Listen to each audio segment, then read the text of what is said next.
In this video, I am going to talk about problem-based learning and teaching, which is commonly known as PBL. I am going to explain what it is and why is it very important for us to use it in the 21st century, and how it is applicable in the classroom, or how it can be applied in a classroom environment. Okay. Problem-based learning is an approach that is learner-centered. Learners are the drivers of their learning. They are involved, they are hands-on, they are making decisions, they are coming up with ideas. It is not the teacher standing in front of them and giving them information. They are out there finding the information for themselves. They are working in groups. Okay. And it uses real world issues as a classroom subject matter. So it's not irrelevant because it takes the real things of life and bring them into the classroom, and the kids work with that, and they can take these new ideas or these inventions and go and use them or apply them out there in the real world, in their homes or in their communities. It encourages learners to develop problem-solving skills and learning concepts instead of just absorbing facts, as in a normal teaching where a teacher just gives information and the learners have to absorb and retain that information so that when the test comes, they can remember the stuff and rewrite that. But with the problem-based, they are involved, they are dealing with real issues, coming up with solutions, which I think is very fun, even for learners to do that. It's like incidental learning. It's not direct learning where you are sitting and saying, I have to listen because I need to learn.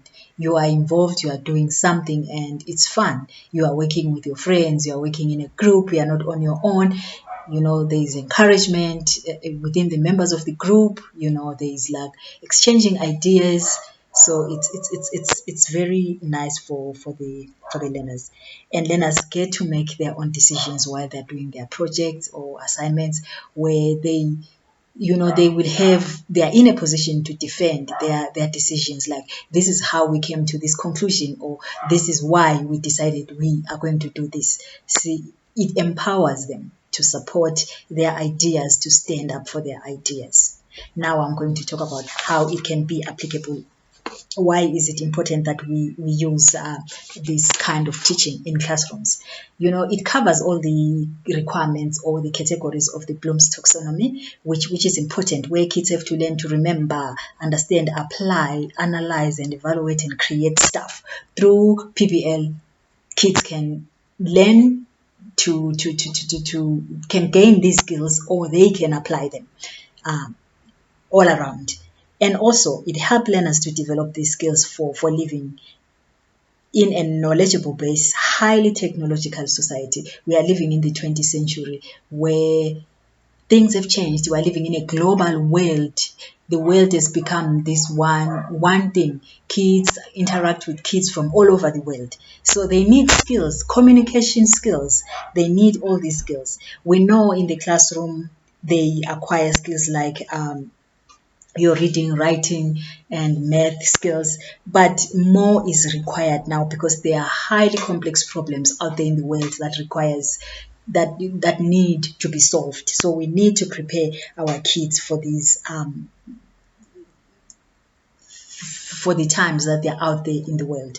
And these skills that they're gaining from PBL is teamwork. They learn to work in a team. They learn to communicate, share ideas, and to research and gather information. They learn time management and information synthesizing, and to utilize high-tech tools. They sometimes have to go out there and research and find stuff from the computer, from Google, wherever they are finding it. That is equipping them and empowering and preparing them for the real world out there when they finish school. So I would say learners become directors and managers of their learning process, guided and mentored by the teacher while they are in the classroom. How does it work in the classroom, or how is it applicable? As a teacher, you will plan your lessons like you normally plan, and then it starts with an idea, and think of the essential, I would say essential